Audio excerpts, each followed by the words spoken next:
Today we live in a world of dizzying speed, exponential complexity, and ruthless competition. So how do we rise above that? And I've had a front row seat to see exactly what happens when people embrace innovation, and frankly, what happens when they don't. We think of innovation as giant product breakthroughs or serious transformations. You might say, how does that apply to me on a daily basis? It's not only for a CEO, it's not only for somebody wearing a lab coat. Innovation applies to us all. We are hardwired for creativity. Today, more than ever, we win or lose in tiebreaker situations. That little layer of creativity, that becomes the difference maker. That's the one thing that can't be outsourced or automated. More innovation, more ideas, more imagination. We tend to overestimate the risk of trying something new, but we underestimate the risk of standing still. Change the rules to get the jewels. Changing your approach, changing your methodologies, even changing the constraints of your business. An example, the billboard wars of LA.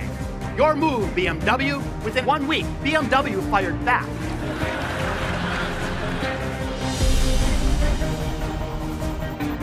There are times that we owe it to ourselves to take some responsible risks. Here's my suggestion. Pause and ask the question, instead of A, B, or C, is there a D, is there an E, or is there an option X?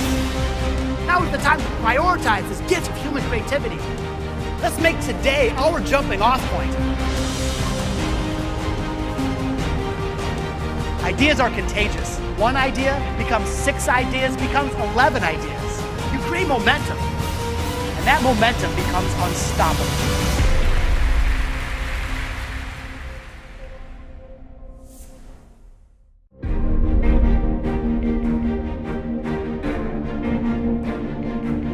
The first core mindset of innovators is an inherent belief that every barrier can be penetrated.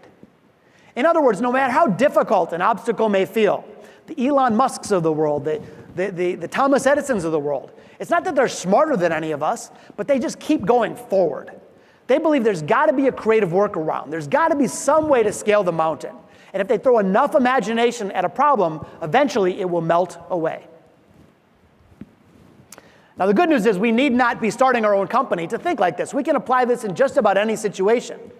Fun example from a little north of here up in Canada. So a couple months back, an Air Canada flight got stuck out on the runway at the Toronto airport for 7 hours due to weather. Those poor passengers.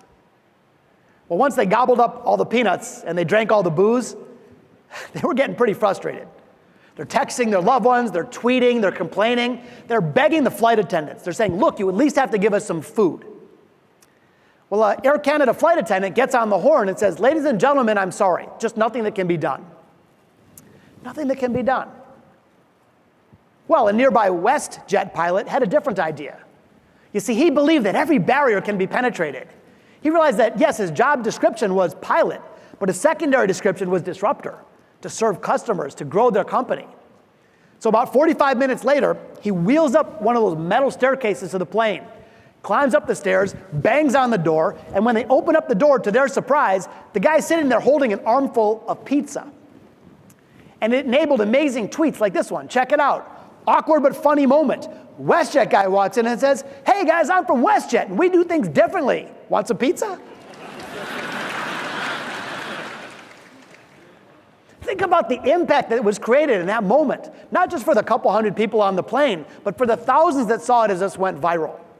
This is what happens when we believe that every barrier can be penetrated. There's always a creative workaround.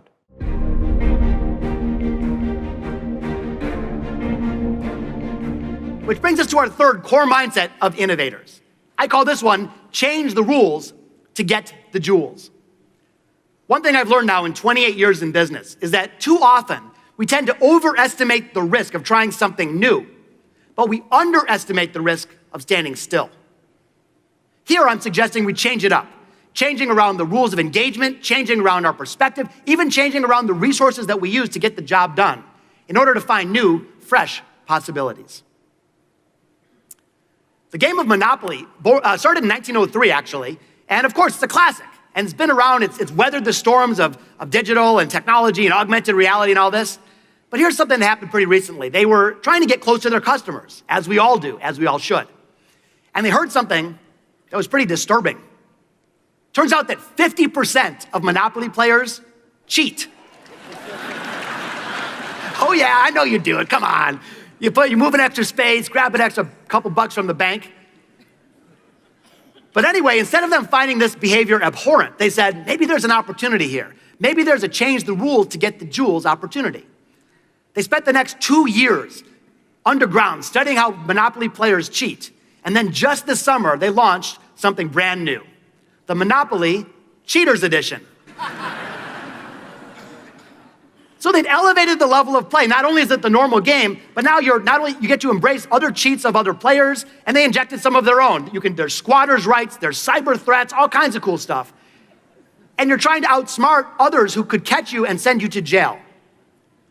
In this example, it was the single biggest launch of this game's history since their original launch in 1903.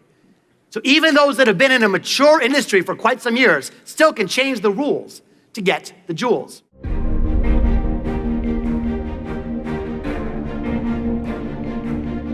A couple other fun examples for you. A video killed the radio star thinking in action. St. Regis Hotel, Washington, D.C.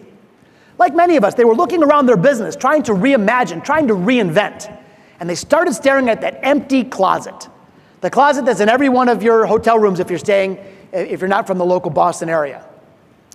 Now, just like everyone else, they stared at the closet. Now, most people look right past it, but they said, maybe there's an opportunity. Maybe there's a video killed the radio star right here. Here's what they did. They partnered up with luxury retailer Neiman Marcus. And now, when you go to check in, before you arrive, you're sent an email survey asking about your size and your fashion preference. When you walk into your room and open up the closet doors, it's no longer empty. It's stocked with hand-selected goods just for you. Try them on in the privacy of your room. If you like it, keep it. Walk off with it, auto-charged your hotel invoice. If not, just leave it in the room. So because they had the courage to look at something that everybody else looks at in a new way, they were able to create a brand new revenue stream, activate a dead space, did it with no capital since they partnered with Neiman Marcus, and created competitive differentiation. Video killed the radio star in action. Now this can be applied to nearly any industry. Imagine for the sake of argument that you ran a tour bus company. Your tour bus would look like this, because that's the way they all look. The problem is there's a design flaw. That center aisle. At any point, half of your customers have an obstructed view. Now, you probably say, well, what can I do? That's just the way tour buses are. And you may be saying that same phrase in your own industry. Interestingly, a New York operator had a different idea. He said, maybe there's a video killed the radio star approach. Check out his tour bus. So here they installed stadium seating, a big wall of glass so everybody has a gorgeous view instead of a blocked one. And it allows them to coordinate fun things, like street performers at various stops along the route. In the highly commoditized, highly competitive tour bus scene in New York, I bet you're not surprised to know who's now the #1 operator in that city. Video killed the radio star.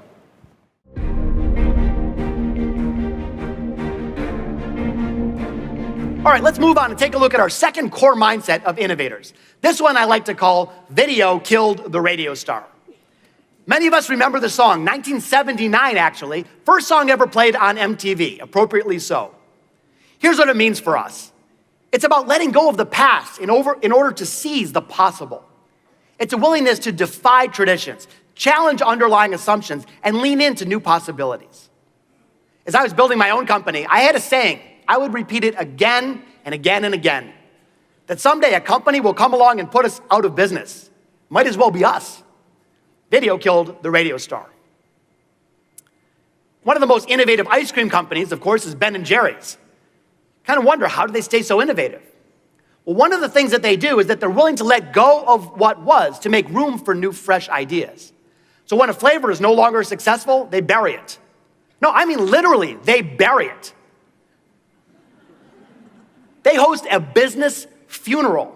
They celebrate the flavor and all the good it's done in the past, but they clear the way for new ideas. In fact, on their website, welcome to check it out, they have a graveyard for the dead and buried.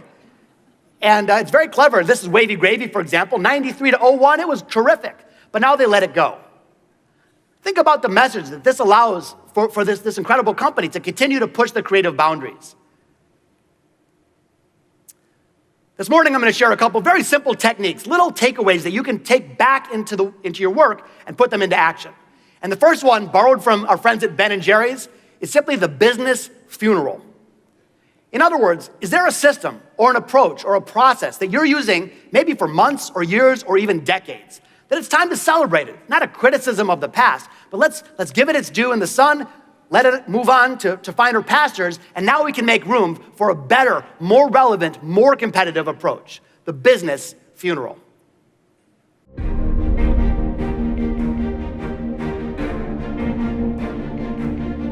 Which brings us to our next technique. When you make a decision, big or small, even how to behave on a telephone call, the way the mind works is we limit the choices. We make it a multiple choice. We say, okay, I could either do A, B, or C. And A, B, and C, those are the obvious, easy answers, the things you've always done before. But here's my suggestion. Instead of automatically choosing A, B, or C, ask yourself, wait a minute, is there a D? Is there an E? Or I like to say, is there an option X? Option X is that bold, unorthodox, unexpected idea, the one that makes all the difference. If you were to get on an airplane with your biggest prospect sitting next to you, option A, sit down, sell, sell, sell. Option X, give the seat to his wife. Little option X in action for you. This bike is called a Van Moof, hybrid electric bike used for city commuting, and they're sold direct to customers. The leaders of the company were facing a problem. The bikes were getting damaged at a very high rate during shipping. They were sent in big cardboard boxes, FedEx, UPS, getting all messed up. Well, the leaders all get together and they say, look, we have to solve this problem. What should we do? They started brainstorming, and first the obvious and easy answers came forward. Someone says, well, let's just use thicker packaging material. Yeah, but that costs money. Someone else says, oh, what about one of those fancy white glove delivery services? Costs even more money. That's where most of us stop, the A, B, or C. But they kept going. They wanted to find that more elegant solution. One of the leaders says, time out. Think about a flat screen TV for a moment. Flat screen TV is about the same weight, about the same size box. How can people ship flat screens every day with no damage, and our bikes are getting all messed up? Well, this led to a pretty cool option X idea. They didn't change the packaging material. They didn't change the delivery service. They didn't change a single thing, except they printed a flat screen on the box.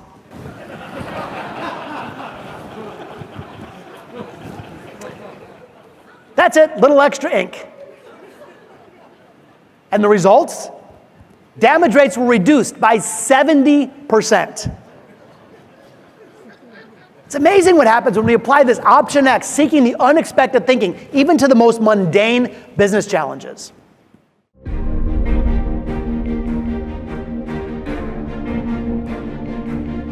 Which brings us to our next core mindset of innovators. This one is around seeking the unexpected. Instead of doing things the way that we're expected to do them and look and behave and act, maybe it's time to seek the unexpected, because those that make history never follow the previous path. An example, Los Angeles, California, a billboard goes up. Your move, BMW, the entirely new Audi A4. I think this was a rhetorical question. I mean, the whole point is, there's no way BMW could respond to such a cool new car. Except BMW is an innovative company. They know how to seek the unexpected. Within 1 week, in the identical sight line to this billboard, BMW fired back. And they did it with this.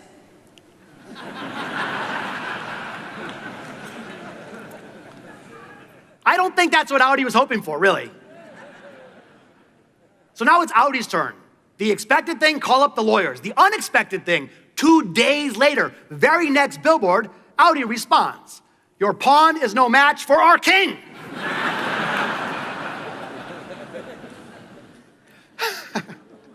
So this launched the billboard wars of LA. Both companies kept volleying back and forth, trying to outdo one another. And frankly, both companies won because they both knew how to seek the unexpected. It did get a little weird after a while.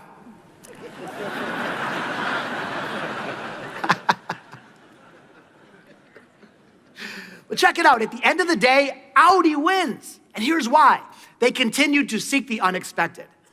Instead of continuing to design more and more billboards from their ad agency, they opened it up to their customers, inviting them to contribute ideas.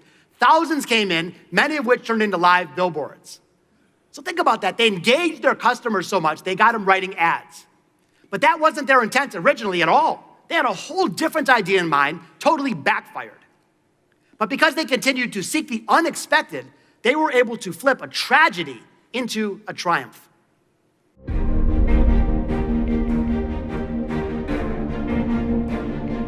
I'd like to, if I may, bring it all home for you with one final story. This is a man named Cos Marte. Cos grew up on the Lower East Side of Manhattan in New York City in terrible conditions. He was raised below the poverty line. He was in a failing school system, awful peer influences, ended up getting into some trouble. He tried drugs for the first time at age 11. By age 13, he was selling them. Now, Cos was a pretty enterprising young man. By age 19, he had a $2 million a year business. But then he ran into a regulatory burden. The New York police came on in, shut down Cos's drug business, sent him to prison for 7 years.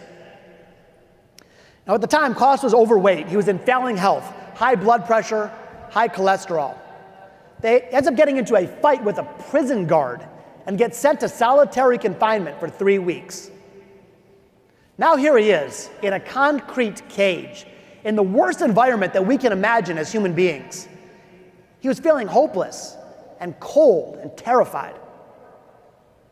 Just to pass the time, he didn't know what else to do. He started exercising, using his own body weight. It made him feel a little better, helped him get through those 3 weeks of hell. Eventually, he gets out into the regular prison population. He keeps at it. He keeps exercising, went to the prison library and learned all about fitness and nutrition, ended up over the next 6 months losing 70 pounds. When the other inmates saw the transformation, they asked for his help. So Cos actually spent the rest of his time in prison helping other inmates take care of themselves, get in physical condition, build self-control. Well, he finally gets out, but now he's facing another problem. He paid his debt to society, he wants to do the right thing, but try getting a job as a convicted felon. He applied to all the places he knew, but no one would even give him a call back. At this point, he was running out of options and running out of time, but not running out of creativity. He turns to the 5 mindsets of innovators. You see, these don't only apply to tech nerds from Detroit. They apply to all of us, personally and professionally. And here's what Cos did. First, he believed that every barrier can be penetrated. He didn't waste time saying it can't be done. He kept going forward and doing it. Video killed the radio star. He knew a traditional approach wasn't going to cut it, so he had to come up with something new. He had to give it a judo flip. He had to change the rules to get the jewels. When you leave prison, you're told there's only so many things that you can do. Cos disregarded that advice. He had to seek the unexpected. He had to push the creative boundaries, doing the bold and creative Option X type ideas. And he kept falling down, but he kept getting back up. So Cos was thinking one day, he says, you know, when I was in prison, helping people get in shape, I felt like I mattered. Maybe I could start my own gym. Sounds good. But what landlord is going to give this guy the key to a building? Again, turns to the core mindsets. He begged landlords all up and down the city. Everyone said no, but he kept at it. Fall 7, stand 8, until one said yes. Ironically, at the same corner in Lower Manhattan where he used to deal drugs. Now he's got his space, but he says, how do I compete? How do I compete with the giant gyms? Turns to the mindsets. I'm going to seek the unexpected, he says. So instead of opening up like the 700th lookalike gym, Cos opened up the very first gym of its kind, the world's first prison-themed gym. Welcome to Con Body. Do the time. So here's what happens. You can see the prison block. You go through the gate, and now you're training in the yard. There's no fancy equipment. Same body weight exercises that Cos developed while in prison. And the folks here not only get a great workout, they have some fun with it. In fact, the members of the gym aren't called members at all. They're called inmates. And the inmates not only have some great exercise, they even get to take pictures like this and post them online. Every aspect of the gym is creative and non-traditional, even his workforce. Instead of hiring people from the industry of fitness and nutrition, every employee at Conbody was previously incarcerated, from the front desk greeter to the personal trainers. Because this gym was authentic and bold and creative, it takes off. I spoke to Cost about a month ago, and he told me that he's now up to 10,000 paying customers in New York City. When people around the world heard about it, they said, we want in on the fun too. And now he streams his courses online for a fee and has paying customers in 22 countries. When he opened up the second location of Conbody, instead of opening up in some dingy old building, he actually opened up inside Saks Fifth Avenue, a luxury retailer in New York. Think about this. Cost went from the lowest place on earth to unimaginable levels of success by embracing these core mindsets. This is what Cost did in his darkest hour. Think what we can do in our finest.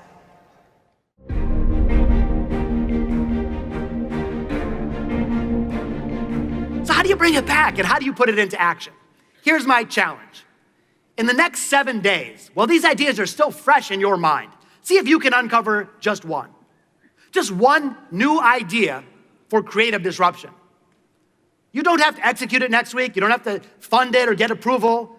In fact, it doesn't have to be a big thing. It can be a little teeny thing, the way you prospect for a new client or the way you send a proposal.